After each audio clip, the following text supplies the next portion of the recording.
We're starting.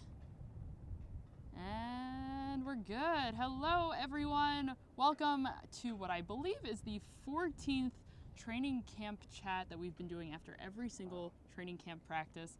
We're almost done. This was the second to last open Packers practice of training camp. One more tomorrow, same time, same place. It's a little bittersweet, Ryan. And by bittersweet, I mean which word are you emphasizing? I have a feeling maybe you're leaning towards mostly sweet. Yes. Yeah. I don't see what's bitter about this. The weather has been pretty nice. It's been very nice hot. Today. It was nice today. Today was beautiful. Earlier in camp, it was very toasty. Today was gorgeous. Very breezy, though. I've not yet once been sad that camp is winding down, and once again, I find myself in a very familiar place. Oh, well, this is my first time, so I've enjoyed training camp. It's been a lot of fun. It's been good? This is your first camp, so. I've talked about this to some of the other guys, too. I feel like I learned a lot this training camp. You see so much more than you do during the regular season, so there's just so much more information going around on a day-to-day basis. Yes. Hello, everybody. All right. As you can see, it's windy out today, so hopefully you will not be witnessing this camera coming crashing down. If it does, you can laugh. It's in play. I mean, if for no other reason, watch for that, because her face will not handle that well. No, I will try to keep my cool. I will be startled. Hello, everybody. Sherry is from Reseda, California. Hey, thanks Not for sure if tuning I'm in. pronouncing that correctly. Reseda? Okay, the questions. Hello. Oh my goodness, they're coming in. We're happy to see all of them. Dale wants to know, how is Jimmy Graham? Which is a great question. Jimmy Graham left practice early today. It looks like he jammed a finger or something with on his right hand. Did you see the finger? Jim told me what the finger looked Jim like. Ozarski saw. I didn't see the finger. So basically what happened was Darnell Savage Jr. had a really good break under Sean Kaiser's pass, kind of just a stop route in the seam, 10, 15 yards downfield, and he jumped it, and he broke it up. But if you've ever like heard someone dislocate their finger, there's a thudding sound that really it's not quite fingernails down the chalkboard, but it's pretty similar to that. It makes you kind of shiver. It sounded like that. So I did not see the finger, but from sources who did, colleague Jim Ozarski, it looked dislocated. So that might be a thing. So yes, he knew right away that something was wrong. He ran off. He didn't wait for a second. He just started going. Yeah, exactly. Motioned the trainer. Trainer started to follow him, and that was the last we saw of him. So we'll find out. But soon he didn't enough. scream. Like we were talking. Like my goodness. Like if that happens to me and my finger's at a 90-degree angle, I'm not handling it like it's like a Sunday stroll, and that's kind of. Like that has to hurt. But anyway, his pain tolerance must be higher than than mine. We will ever know. A lot higher than mine. Oh, great. Hi, everybody. Let's see. We got Craig from Calgary. Craig, will you be making the trek over to Winnipeg? I know Calgary and Winnipeg are not. Are they not close? I'm not an expert on Canadian geography. They're not super terribly far. Calgary's in Alberta, Winnipeg's in Manitoba, and they're pretty close by. Is that close? Yeah, okay. Relatively. Okay. But that's not to assume that you're going to be there, but maybe you will be. Let us know. We've got a question from Michael. He wants to know, what has Darnell Savage done so far? We've gotten more of a look at Darnell Savage, especially in the last game on Thursday against the Ravens. He showed some good things. Pete Doherty and Eric Branchik, after every single game, they go back, watch some film, and he said he was pretty impressed with Darnell Savage. What did you think of Savage's performance? Well, he might have dislocated Jimmy Graham's finger today, but other than that, I think he's been solid. You know, he had the missed tackle, and Mike Pettin had mentioned that, you know, when he missed the tackle, he funneled it back toward the middle of the field at least, so that if you're going to miss the tackle, like Mike Pettin said, we don't try to miss tackles, but it's going to happen, and if you do, there's an actual way to miss tackles that's better than the alternative. You want to funnel it back toward the middle of the field, back toward help on the defensive side, so at least he did that. You know, he's got a lot of raw athleticism, a lot of cover ability. We'll see how it plays in the regular season. Mm-hmm. Peter wants to know, how is Aaron Rodgers back? He was held out of practice today because of what the team said is back tightness, which is what he experienced on Thursday and why he didn't play against the Ravens. Because he isn't practicing today and because they're going off to Winnipeg, which has a synthetic turf field from what I understand. My guess is that he will not be playing in this game. I don't think he's going to play any in the preseason. I could be wrong. I'm not reporting that. I don't have any reporting to substantiate that. But if I had to guess at this point, I think there's a real chance. I mean, let's put it this way. Matt LaFleur does not in any way seem like that's a mandatory thing. Like Aaron Rodgers, he's got to see him on the field in this offense before they go week 1 to Chicago. He has completely left the door wide open that he's not going to play in the preseason. So that's why I'm leaning that way. And, we'll see. Look, I didn't think this back was that big of a deal until today. Now, the official word from the team is that it's, quote, continued precaution. It was precautionary for him to be out. It was continued precautionary today. With that said, this is going on close to a week now that, because Matt LaFleur said that was Wednesday when his back flared up. And it's going on a week now that, he's had this back issue, and he's 35, and he's not getting any younger, and he's not been healthy very much lately. So I'm not saying be concerned. I mean, this is a guy that, quarterback that played on a broken knee last year for 16 games. It's not that. But under the best circumstances, week 1 at Chicago, the toughest probably defense in the league at Soldier Field, it's not the most ideal place for a new offense to debut under the best circumstances, and Aaron Rodgers not playing in the preseason is not the best circumstances. Mm-hmm. We've got a question here from Jason. He wants to know, what are the Packers going to do at backup quarterback? We got to see a lot of the backup quarterbacks today because Aaron Rodgers was out. We got to see Tim Boyle more with the ones. He and Deshaun Kaiser split that time pretty evenly, I would say. What did you make of today's practice? Matt LaFleur seemed underwhelmed. Personally, I was underwhelmed with the offense. What did you see? That was a very sloppy day. They had issues with center snap exchanges. They had issues with errant throws. Deshaun Kaiser airmailed Darius Shepard in the flat and threw it right to Tramon Williams. Both quarterbacks had one good play today. I think it was Adams that Kaiser hit for a touchdown, and then who did Tim Boyle hit? That was Boyle, I think. Boyle hit Adams. Mm-hmm. Okay, and then Kaiser hit someone for a touchdown too. What receiver's escaping my name? It was Valdez-Scantling. Yep, that's right. So both quarterbacks had a deep play down the left sideline. Other than that, the highlights were pretty fleeting today. They're just, it was pretty sloppy. And Matt LaFleur actually stopped playing the music in practice because he wanted his guys to generate their own juice, their own energy, and they didn't really do that. Now the defensive side had a better day though, because he talked about how they were better in the thud periods. A couple guys got depleted today. That's needed to happen because the tackling's been very poor. So defense had a better day, but the offense was pretty sloppy. Yes. So someone that also came back today was Trevor Davis. By also, I mean, in addition, there were quite a few players that made their returns. Jamal Williams was back. Fadol Brown was back. As much as I'm sure that was not necessarily a name people were looking forward. He was a guy I thought could make the 53 before the injury. He had a good end to the season last year. I think the Packers liked how he ended the season. Yeah. So I think certainly someone that we haven't talked about, but someone to keep an eye on is he's back. But neither of those guys are going to play though, because it's the calf for Fadol Brown. So Matt LaFleur said Jamal Williams not playing Thursday because it's getting him acclimated to practice with that coming back from that soft tissue injury. Calf is also a soft tissue injury, so I don't know if it's any different with a guy fighting to make the team in Fadol Brown as opposed to one of your core players in Jamal Williams. But neither of those guys will play. But someone that might play. Trevor Davis? Yes.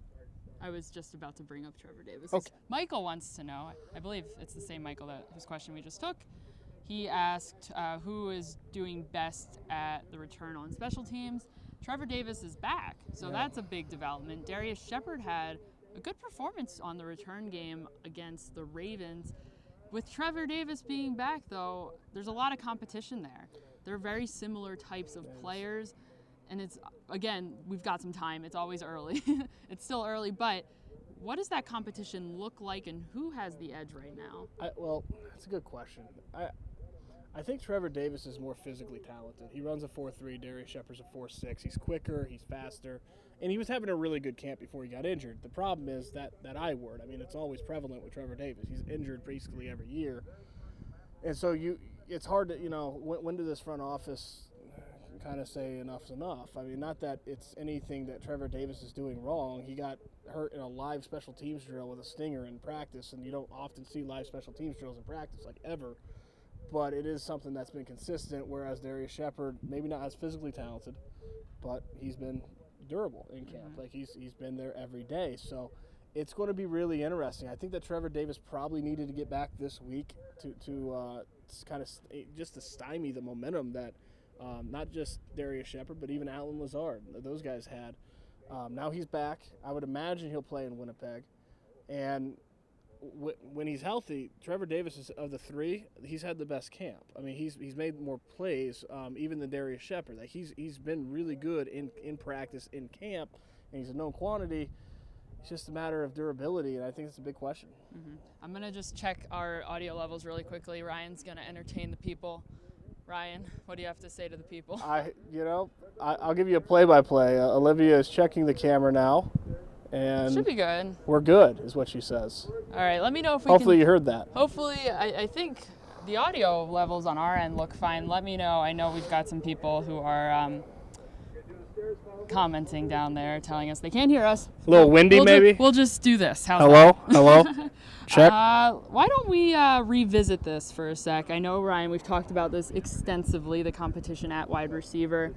After the last couple of games, have you gotten any clarity as to who might make the wide receiving core? This is a question that, let's see, it was Joe. Joe would like to know.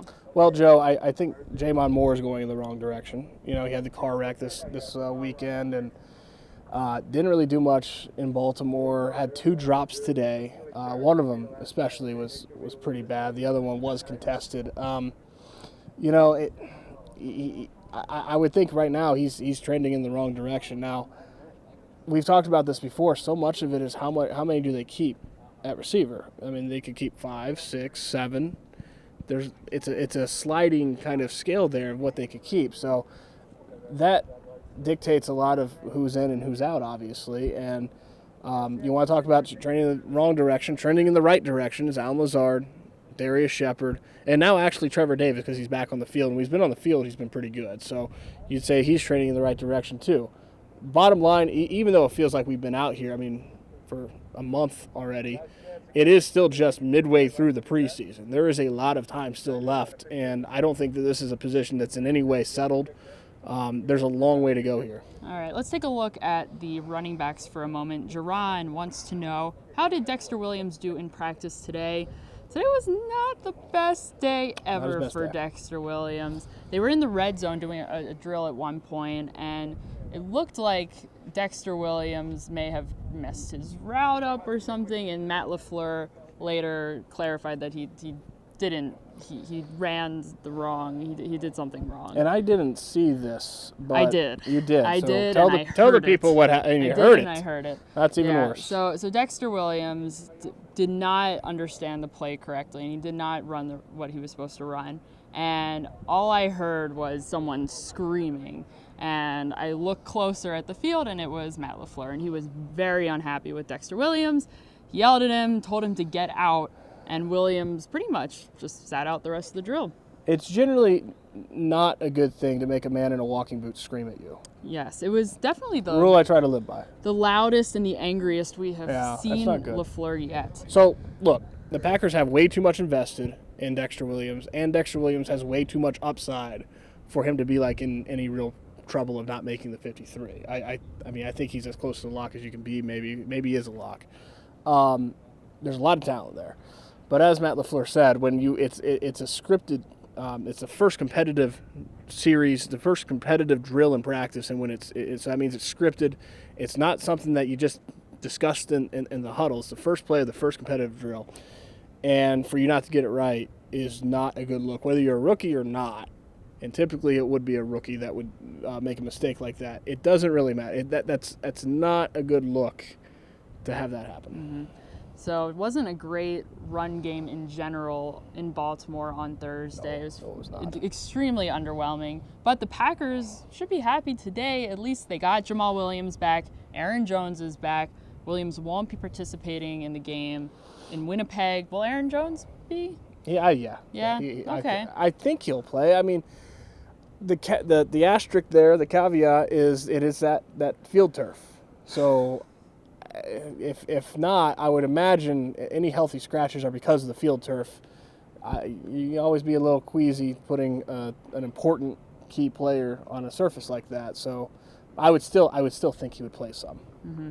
How important is it? Jamal Williams spoke about this a little bit in the locker room. How important is it for a veteran running back to get reps in the preseason? Is it negligible, or is it important that he gets more of those reps that he hasn't necessarily taken this training camp? It's probably the not negligible, but the next closest thing to it. There are positions you definitely want to be out there. Quarterback touches every facet of the game. He affects all the 10 other teammates that are on the field with him. That's an important position, so Aaron Rodgers. But the secondary for the communication elements, the cohesion, you got to play as a group. The offensive line, same thing. Running back, not so much. I mean, running back, you're hitting your landmarks. You've got to be able to get your blocking assignments. You've got to be able to catch the football, run the right route, those sort of things. But you're more on an island than you are at other positions. So, if Matt LaFleur was going to trot out 9 starters without Aaron Rodgers in the offense just to see what that looked like in Baltimore, I would imagine that he does value seeing his starters on the field in the preseason. But of all the positions, running back's probably the one. Jamal Williams, for example, he's not going to play this week. I imagine he's not going to play in Kansas City or against Kansas City because that's literally 7 days before the opener. I would think he's probably not going to play in the preseason. Yes. So if you're just joining us, Jimmy Graham got injured in practice today. Lots of you folks are asking about it. He hurt his hand, a finger, potentially. It sounds like he might have dislocated something. We don't know. It was an owie. Yet. Looked painful. Yeah. He took it like a champ. He's probably been really there did. before. So that's that on Jimmy Graham. Mike would like a Kevin King update. No update on Kevin King. Nope. So he's still out. Let's see what we got. Lots of you want to know about tackling. Brian wants to know, how is the tackling going? I did not watch the defense very closely doing their individual drills. Did there seem to be any more emphasis on tackling? In the individual drills, but not just that, but also sort of in some of these team drills as well. Yeah, I didn't notice so much in the individual drills, but you did notice in the team drills today. Brady Shelton, linebacker, decleated Geronimo Allison after catching the football. Trey Carson got decleated by Preston Smith. So you saw a couple times, and it goes right back to what Matt LaFleur said after the game Thursday in Baltimore. They have to reemphasize tackling, but also be really diligent with those stud periods. And, wrap up. Don't take guys to the ground. But if you hit them hard enough, like they did, when I say decleated, neither Geronimo Allison or Trey Carson were drugged to the ground, but they were put on their butts because they got hit hard. So there was a reemphasizing of that in practice today. You definitely could tell. And that's something that's needed to happen. And Matt LaFleur asked it to happen, and it did happen. Mm-hmm. Mike wants to know, will Oren Burks' injury benefit the Packers' youth at linebacker by providing more learning experiences? I guess that's a very positive way of spinning it. Curtis Bolton getting some reps in place of Oren Burks at starting inside linebacker alongside Blake Martinez. Ty Summers has gotten some reps as well, but they're still young. Ty Summers, 7th round pick. Curtis Bolton, undrafted free agent. It sounds like Oren Burks could be coming back maybe sooner than we all thought. Well, I mean, yes, it does, because it's no different at any other position where you have a starter go out, the young guys, the backups get more reps. The thing is that Oren Burks is a young guy who needs those reps. So that doesn't really benefit the position as a whole, because he needs to be out there getting those reps. It's his second NFL training camp, the pivotal training camp for young players is your second one. And so, no, it definitely does not help the unit as a whole. All right, we've got a lot of really good questions here, and unfortunately we're going to have to wrap up soon. So we're going to take one more here from Dale. Who's going to be the third offensive tackle? We've seen a lot of Alex Light as sort of the backup to Bakhtiari, I believe. Has he played any right tackle? Yeah. Yep. So we've seen him. Both. He's played both. So we've seen him there. Is he the guy for them? Does he have the potential? It's his job to lose, especially with Jason Spiggs no longer here. David Bakhtiari is not at practice today for an excused personal reason. Apparently he put on his Instagram some pictures at a wedding or something. I don't know anything more about that, but it was excused, personal reason. He's fine. He'll be back. And his place today was Alex Light as a starting left tackle, running with the ones. It's his job to lose, and I would imagine at this point, he's going to be on the 53. He's going to be the third tackle. Mm-hmm. All right, guys. Well, lots of good questions, and we have a lot of you with us today. So I think the change in time is probably better for a lot of you able to come and join us. So we appreciate it. It was better for us. It was not nearly as hot at practice This today, is great. Yeah, we were wonderful. in the shade where the sun was. Yes, it was shade. Oh, thank God. It felt great. Finally. It was fantastic. I was actually even a little chilly. So a little inside baseball for you, but yes, we stand on a rubber track at practice that when the sun is out, it can be 75 degrees and it feels like 95, and we just radiate. So being in the shade is a big deal. Mm-hmm. Yes, it was very nice. It's a little windy, though, today, as you can tell. I did not bring out a hair tie, so you're all dealing with hair in my face. So hopefully it's not too distracting. Any final thoughts? I know I saw someone had a question in here asking about our Antonio Brown takes, but that is now continues to progress. It sounds like Antonio Brown was not at practice today. It sounds like he's still frustrated over the whole helmet situation. Sounds like Mike Mayock let down the hammer. And it sounds like the team has also reached its breaking point. His patience point is not thick right now, that's for sure. I'm kind of glad we're not covering the Raiders right now. It sounds like it's interesting. It's keeping Hard Knocks spicy and fun. So if you're watching Hard Knocks, I'm sure doesn't sound like he'll be in Winnipeg, if you were wondering. So all right, so Packers won't see him. If you're looking forward to Winnipeg, if you're going to be there, don't bet on Antonio Brown being there. But I don't think that's a surprise to anyone. No. All right. Well, guys, we've got one more of these. We're doing one tomorrow. I think Tom Silverstein's going to join us. Don't quote me, insider information, but I think it's going to be Tom. We'll be doing one more, and I know it's a bummer. I'm bummed. However, we do pre- and post-game Facebook Lives before and after, pre and post, after every single game. All of them, literally all of them. So will you be doing any during the week? You know, I don't know. Maybe. If you guys are interested in that, we could talk about it. Maybe we can find a practice, maybe one a week. I enjoy doing them. We all enjoy doing them. And it's been nice meeting some of you out there, too, at practice, too, by the way. Yes, lots of fun. It's been a good time. We've enjoyed it a lot. Make sure you're following us on social media because we'll have lots and lots of updates at practice tomorrow, at the game. We will not be in Canada, but Jim will. Yes. And we'll be doing some form of Facebook Live before the game for hopefully the marching band and the train and all that doesn't go by. Yes, hopefully we can figure out the technology a little bit better this time around. We're still experimenting with the remote. But yes, okay guys, that is all for us. Ryan, all good? Anything, I'm great. Anything